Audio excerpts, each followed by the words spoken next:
पुणे आणि पिंपरी चिंचवड महानगरपालिकेच्या राजकारणात सध्या जात पडताळणीचा मुद्दा चांगला चर्चेत आला आहे. नुकत्याच झालेल्या स्थानिक स्वराज्य संस्थांच्या निवडणुकीत काही उमेदवारांनी ओबीसी आरक्षित जागांवर निवडणूक लढवून विजय मिळवला. मात्र या विजयानंतर आता त्यांच्या जात पडताळणीवर प्रश्नचिन्ह उपस्थित करण्यात आले आहेत.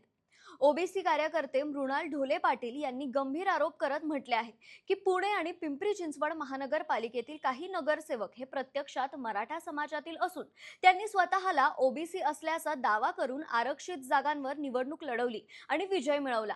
या प्रकरणी त्यांनी जिल्हा जात पडताळणी समिती पुणे यांच्याकडे अधिकृत तक्रार दाखल केली होती.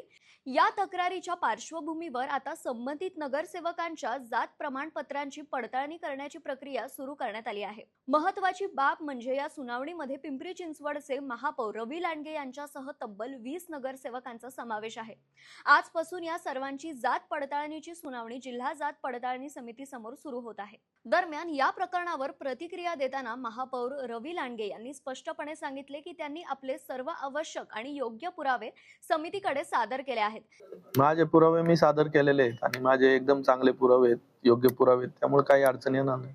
आता या सुनावणीमध्ये समितीसमोर सादर होणारे पुरावे आणि त्यानंतर समितीचा निर्णय काय लागतो याकडे पुणे आणि पिंपरी चिंचवडच्या राजकीय वर्तुळाचे लक्ष लागले आहे.